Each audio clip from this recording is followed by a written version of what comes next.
नमस्कार, स्वागत है आपका प्रॉपर्टी प्लस में। मैं हूं दीपक यादव। घर खरीदने वाले हर शख्स के दिमाग में एक सवाल बार बार उठता है कि घर खरीदना ज़्यादा फायदेमंद है या फिर किराए पर रहना। जाहिर है दोनों के अपने अपने फायदे हैं, अपने अपने नुकसान हैं।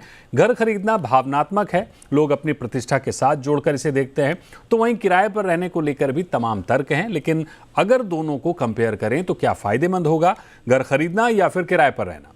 इस विषय पर आम लोग उतनी गहरी कैलकुलेशन नहीं करते जितना कि प्रॉपर्टी एक्सपर्ट्स करते हैं।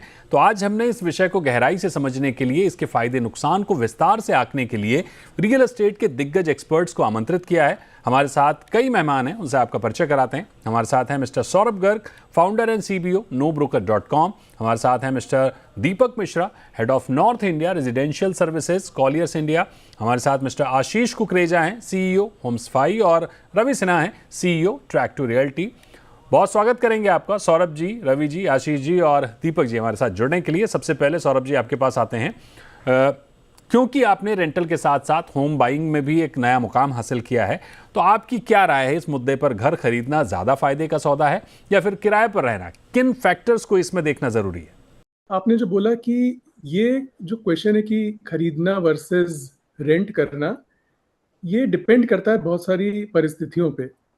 तो पहला चीज़ तो मेरे ख्याल से सबसे इम्पोर्टेंट ये है कि क्या आप अब उस जगह में सेटल्ड हैं?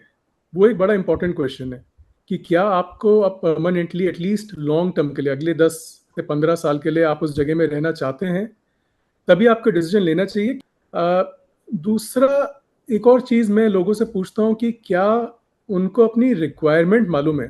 क्योंकि मैंने कई बार देखा है कि लोग घर खरीदते हैं 2 BHK, लेकिन 3-4 साल में उनको रियलाइज़ होता है कि नहीं, ये तो छोटा पड़ रहा है। या 3 BHK खरीदा और फिर रियलाइज़ करा कि नहीं, अब तो मेरे पेरेंट्स भी आके साथ में रहने वाले हैं, तो अब ये घर छोटा पड़ने वाला है। तो आई थिंक उस तरह की एक स्टेबिलिटी जहाँ पे आपको मालूम है कि अब आगे क्या होने वाला है, क्या आपके किड्स हैं या आपके पेरेंट्स आपके साथ आने का प्लान कर रहे हैं, ये सब क्लैरिटी है कि नहीं है, ये भी एक बहुत बड़ा इंपॉर्टेंट डिसीजन क्राइटेरिया होना चाहिए। एंड तीसरा चीज़ मुझे लगता है कि आपके पास क्या इनफ सेविंग्स हैं डाउन पेमेंट के लिए, और उसके अलावा कुछ पैसा और भी है कि नहीं, कि कोई इमरजेंसी आई या कोई मेडिकल रिक्वायरमेंट आई तो उसके लिए आपके लिए पास सेविंग्स है कि नहीं। ये अगर तीनों चीज़ें हैं आपके पास, तो इट्स अ नो ब्रेनर कि आपको घर खरीदना ही चाहिए। इसमें घर खरीदने में फिनेंशियली भी सेंस बनाता है और इमोशनली तो ये बहुत ही इंपॉर्टेंट है, बिकॉज आप चाहते हैं कि जो घर है उसमें आप अपने तरीके से उसको डेकोरेट करें, अपने तरीके से रहें। आपको हर 2-3 साल में मूव नहीं करना है। वो बड़ा हैसल होता है कि आपको अगर लैंडलॉर्ड हर 2-3 साल बाद बोलता है कि आप यहाँ से छोड़ के दूसरी जगह जाइए, तो वो एकदम ही सेंस बनाता है। And financially also it makes all the sense. अगर आप लॉन्ग टर्म देखेंगे तो 8 to 9% आता है, और रेंटल यील्ड भी है 3%, जो कि आप नहीं पे करेंगे तो वो भी एक तरीके से आपका रिटर्न है। सो 11 से 12% आप कमा रहे हैं जी, और आपको जो लोन मिल रहा है वो 8.5% पे मिल रहा है। इस तरह का लेवरेज और किसी एसेट क्लास में नहीं मिलता है। तो financially I think it makes all the sense to buy it if all these 3 criteria are met. Ashish ji आपका नजरिया क्या है इस विषय पर? घर खरीदना या फिर किराए पर रहना? देखिए, बहुत ही इमोशनल टॉपिक है ये। आज हम यहाँ पर सब रियल एस्टेट से जुड़े हुए लोग हैं, और अगर आप क्विक पोल करेंगे तो अब सबके पास हमारे शायद घर हैं, और और अगर हम हिसाब लगाने बैठते कि घर लेना चाहिए कि नहीं लेना चाहिए, तो शायद किसी को भी हिसाब में नहीं लगता कि घर लेना चाहिए। बट फिर भी हम सब ने घर लिया, क्योंकि आई थिंक काफ़ी कुछ सौरभ जी ने कवर किया, बट एक दो पॉइंट्स जो मेरे को जो इमीडिएटली फ्लैश ऑफ माइंड जो बोलते हैं, जो आते हैं मेरे दिमाग में। एक तो कोविड के बाद दीपक जी ये सिनेरियो, ये डिबेट पूरा बदल गया है। कोविड से पहले ये डिबेट बहुत अलग हुआ करता था और सालों साल ये डिबेट एक ही तरफ था। कोविड के बाद ये डिबेट ने एक ऐसा, जो दशकों में, मतलब कह सकते हैं ना, कितने सालों में जो ऐसा इवेंट आता है, उस वही ऐसी चीज़ों को बदलाव दे के जाता है, और वो बदलाव दे के गया। हर एक को छत की जो ज़रूरत महसूस हुई, वो एक बहुत इंपॉर्टेंट फैक्टर है। हमारी माता जी हमें बचपन से ये बोलती थी कि सोना और घर कभी भी सस्ता नहीं लगेगा, आप लेने जाएंगे कभी नहीं लगेगा। आप किसी दिन किसी मोमेंट पे बैठ के आप लोग को लगे कि अरे मैं तो जो घर ले रहा हूँ वो मेरे लिए बड़ा इजी है लेना।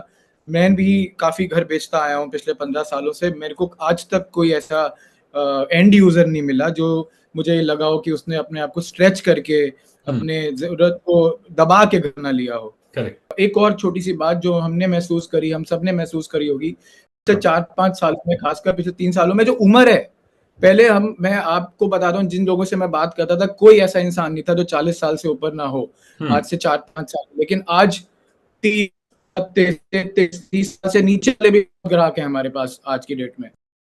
दीपक मिश्रा जी, आप इसे कैसे देखते हैं?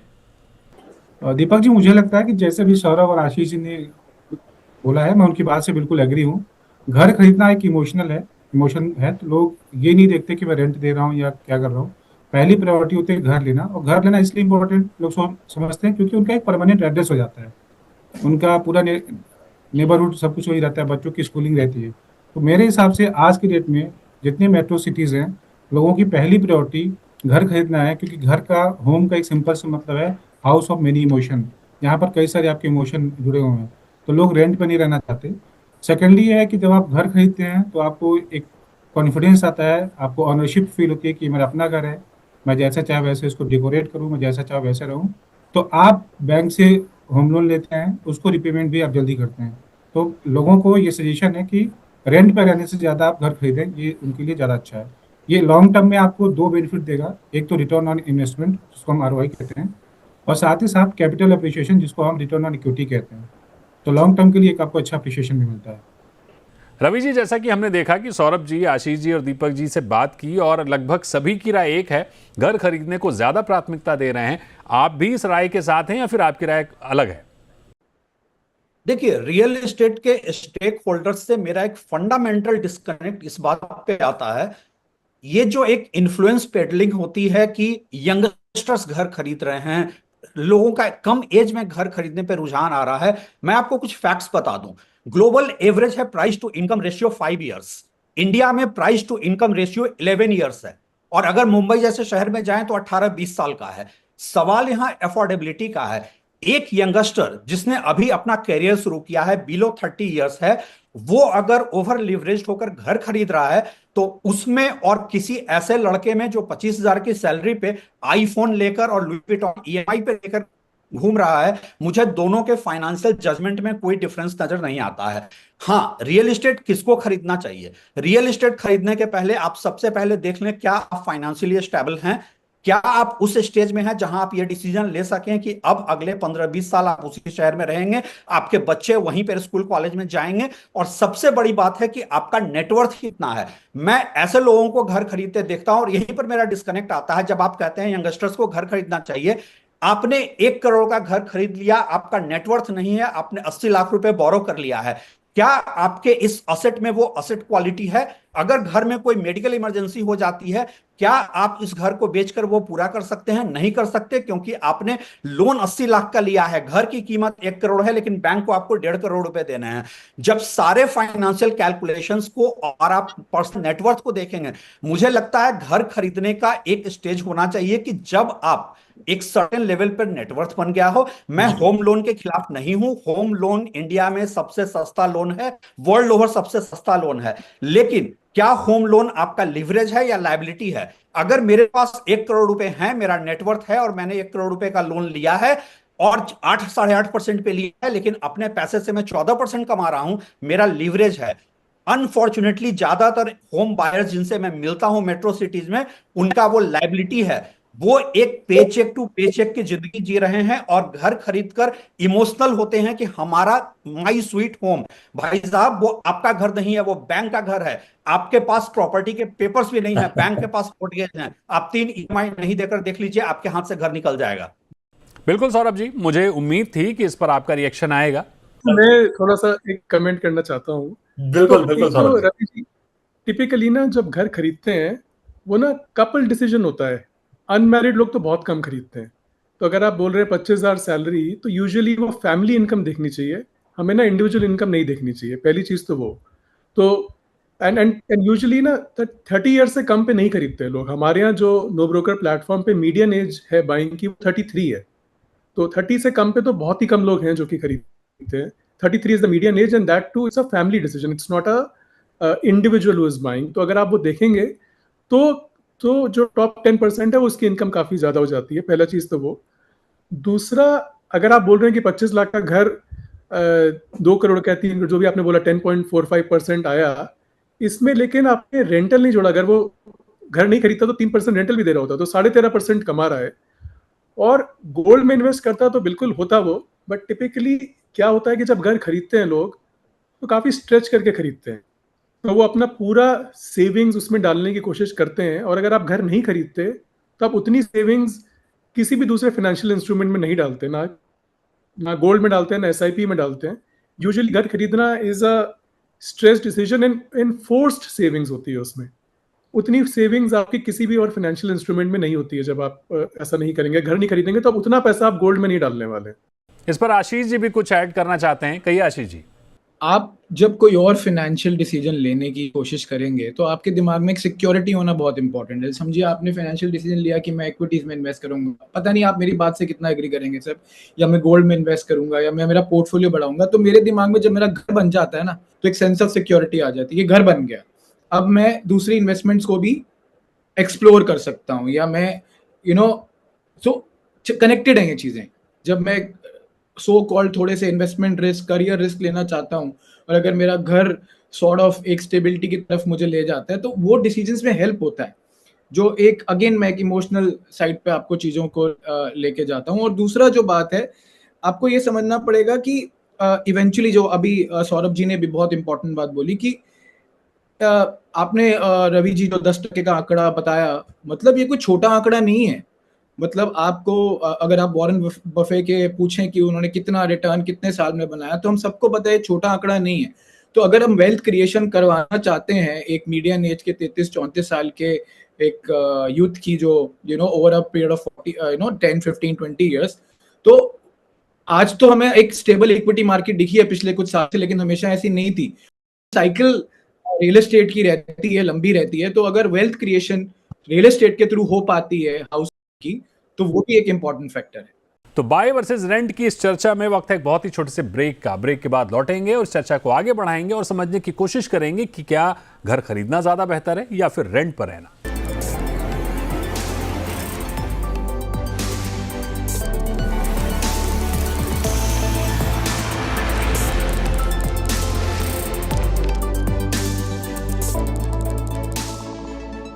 Welcome back. आप देख रहे हैं प्रॉपर्टी प्लस और आज प्रॉपर्टी प्लस में हम चर्चा कर रहे हैं कि रेंट वर्सेस बाय क्या बेहतर है, घर खरीदना या फिर किराए पर रहना।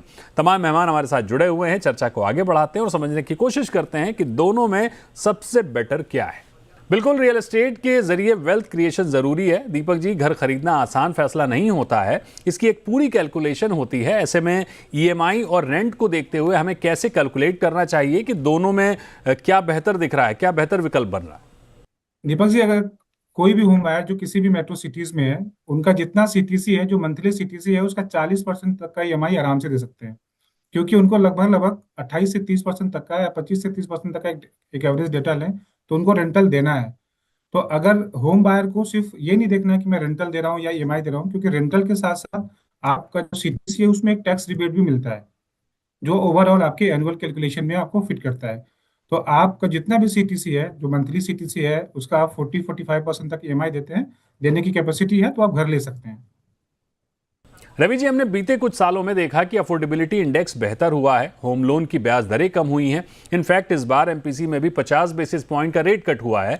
इसके अलावा हमने घर की ज़रूरत को सबसे अधिक कोविड टाइम में महसूस किया। जाहिर है गोल्ड म्यूचुअल फंड अच्छा रिटर्न दे सकते हैं, लेकिन आप उसमें रह नहीं सकते। इन सारे एस्पेक्ट्स को ध्यान में रखते हुए क्या नजरिया बनता है आपका? नहीं, 2-3 चीजें आपको समझनी पड़ेंगी। जब आप बात करते हैं घर का एक इमोशनल एस्पेक्ट है, मैं उसको इमोशनल एस्पेक्ट नहीं कहता हूं, मैं उसको कल्चरल कंडीशनिंग कहता हूं। और ये कल्चरल कंडीशनिंग कौन बना रहा है? रियल एस्टेट का इकोसिस्टम बना रहा है। आप एक आज भी जब आप कहते हैं कि हमारा रेंटल रिटर्न्स हाई हो गया है, इंडिया में आपकी जानकारी के लिए बता दूं, बोरोइंग कॉस्ट और रेंटल रिटर्न का गैप वर्ल्ड में हाईएस्ट इंडिया में है। सेकंड नंबर पे चाइना आता है, जहां तकरीबन 350-400 बेसिस पॉइंट्स हैं। हमारा कोई फाइनेंशियल लॉजिक नहीं होता है तो फिर पूरा रियल एस्टेट का इकोसिस्टम इमोशन के ग्राउंड पे आ जाता है। दूसरी बात, आप कहते हैं अफोर्डेबिलिटी आसान हुई है। इंडिया में आज भी income to price to income ratio world में हाईएस्ट है 11 साल का। ग्लोबल एवरेज 5 साल का माना गया है। दूसरा, आपका टेक होम सैलरी का 40% से ज्यादा ईएमआई में नहीं जाना चाहिए। इंडिया में 13 लाख से ऊपर की सैलरी फैमिली इनकम सिर्फ 1% पॉपुलेशन के पास है, और ये मैं नहीं कह रहा हूं, इंडस वैली रिपोर्ट भी यही कह रही है। सवाल ये उठता है कि आप अगर 13 लाख तक की सैलरी में 99% डेमोग्राफी का हिस्सा हैं, आप उस अर्निंग में कोई घर नहीं खरीद सकते। अनफॉर्चुनेटली रियल एस्टेट बहुत ही ज्यादा गेम ऑफ 1% बन गया है। ये 1% क्लब का गेम होता जा रहा है। ये एक बहुत अनफॉर्चुनेट रियलिटी है, लेकिन इस रियलिटी को हमें एक्सेप्ट करना पड़ेगा। और इसका एक ही सॉल्यूशन है कि आपको यंगस्टर्स को फाइनेंशियल एजुकेशन देना होगा, उसको समझाना होगा कि आपको जो इमोशन कहा जा रहा है वो एक्चुअली कल्चरल कंडीशनिंग बनाई जा रही है, आपका ब्रेन वॉश किया जा रहा है। आप घर खरीदें, मैं घर खरीदने के खिलाफ नहीं बोलता हूं। मैं कहता हूं जब तक आपका नेटवर्थ नहीं बन जाता है, जब तक आपका होम लोन जो है वो लिवरेज नहीं है और लायबिलिटी है, तब तक घर खरीदना एक बहुत घाटे का सौदा है। और मैं बहुत सारे ऐसे लोगों को जानता हूं जिन्होंने घर खरीद लिया और फिर कोई इमरजेंसी हो गई तो उनके पूरे फैमिली के फाइनेंस चौपट हो गए। आपको अगर घर खरीदना है तो आपको सबसे पहले अपना नेटवर्थ बनाना होगा, उसके बाद लाइफ फाइनेंशियल स्टेबिलिटी लानी होगी, उसके बाद ही आप घर खरीदने का सोचें।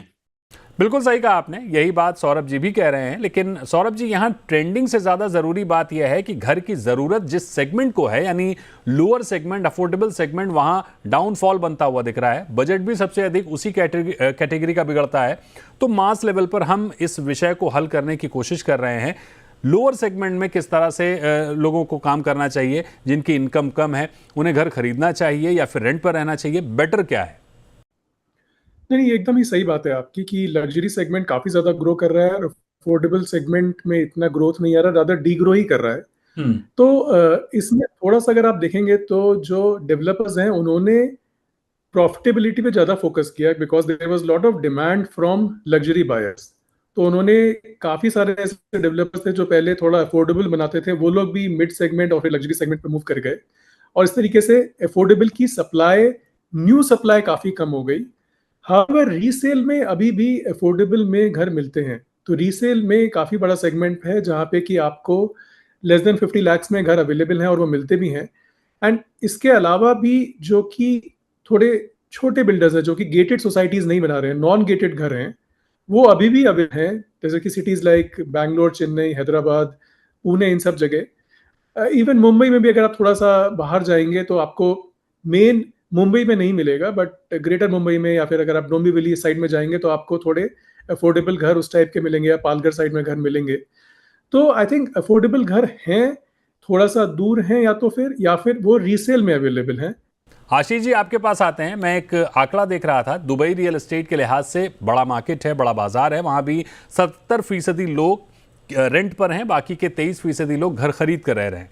जाहिर है दुबई की हमारे रियल एस्टेट से तुलना नहीं हो सकती, उनके हालात अलग हैं, हमारे हालात अलग हैं। वहाँ बिजनेस या जॉब सेंट्रिक रिहाइश ज़्यादा है। हालांकि यूएस या यूके में भी रेंट पर रहने वाले लोगों की तादाद काफ़ी ज़्यादा है। कैसे देखते हैं आप इस सिनेरियो को? बहुत ही, जैसे बोलते हैं ना, बहुत ही अलग एनिमल्स हैं जिसकी हम बात कर रहे हैं। कंपैरिजन करना बहुत ही, जैसे दुबई, जैसे आपने खुद कहा कि बहुत लोग वहाँ पे थोड़े करियर कैसे कहते हैं, करियर मूवमेंट के लिए आते हैं, और तो ज़्यादा से ज़्यादा जनता वही है। बाकी जो वहाँ घर लेते हैं वो तो वहाँ पे आपको पता ही है कि किस लिए लेते हैं, तो अभी और यूएस से भी कंपेयर करना मेरे हिसाब से ये बहुत बड़ा डिबेट हो सकता है, नहीं करना चाहिए। बिल्कुल सही बात करी रवि जी ने। जो दो इंडिया है ना, ये जो दो इंडिया है, 1% वाला गेटेड कम्युनिटी वाला इंडिया और गेटेड कम्युनिटी के बाहर वाला इंडिया, उनको हमको दो अलग अलग प्रोग्राम्स में डिस्कस करना पड़ेगा, क्योंकि सारा का सारा जो डेटा है वो गेटेड कम्युनिटी वाला डेटा है, उसके बाहर वाला डेटा, और हम हाउसिंग, जो एक अच्छी हाउसिंग की, सो कॉल्ड अच्छी हाउसिंग की शॉर्टफॉल की बात कर रहे हैं, वो आज भी बनी हुई है, उसके साथ हम आज भी डील कर रहे हैं। तो I think clearly Deepak ji, अगर डिबेट्स को दो पार्ट्स में डिवाइड करें तो डिबेट बहुत बदल जाता है। लेकिन आज वहां पे जिन आपको पता है कि दुबई में आपको आज भी 2 करोड़ का घर अवेलेबल है, और वहां पर आपको 200 करोड़ का घर भी अवेलेबल है, जो वहां से शायद 2 मिनट या 5 मिनट के ड्राइविंग डिस्टेंस पे होगा। क्या कभी आपने ऐसा महसूस किया कहीं पे भी इंडिया में कि आपको ऐसा लगा हो कि उस तो this is something which is definitely बिल्कुल आशीष जी, ओवरऑल हम जो समझने की कोशिश कर रहे हैं कि रेंट वर्सेस बाय, क्या फायदे और क्या नुकसान है घर खरीदने और किराए पर रहने को लेकर। जाहिर है घर खरीदने के पीछे जो सबसे बड़ी और सबसे अहम वजह है वो भावनात्मक है। तमाम फायदे हैं, उनको नकारा नहीं जा सकता, लेकिन जब आप घर को एक निवेश के रूप में देख रहे होते हैं तो घर से बेहतर कई विकल्प हैं जो आपको लॉन्ग टर्म में कहीं बेहतर रिटर्न दे सकते हैं। हालांकि जो चिंता निकल कर आई है कि घर की कीमत के साथ जिस तरह से लोन की भारी ब्याज समेत तमाम रिस्क को कैलकुलेट करना बहुत ज़रूरी है। भावनात्मक रूप से कोई ऐसा फैसला लेना ठीक नहीं होता जो आपके बजट पर भारी पड़ जाए। स्थिरता देखिए, अच्छे से गुणागणित करिए, बेहतर हो किसी प्रॉपर्टी एक्सपर्ट्स की सलाह लीजिए, फिर तय करिए कि आपको रेंट पर रहना है या फिर घर खरीद लेना है। आज के शो में फिलहाल इतना ही। सौरभ जी, रवि जी, आशीष जी और दीपक जी, आपका बहुत शुक्रिया हमारे साथ जुड़ने के लिए। तो आज प्रॉपर्टी प्लस में इतना ही। वक्त है एक ब्रेक का। ब्रेक के बाद भी खबरें लगातार जारी हैं। आप बने रहिए जी बिजनेस पर।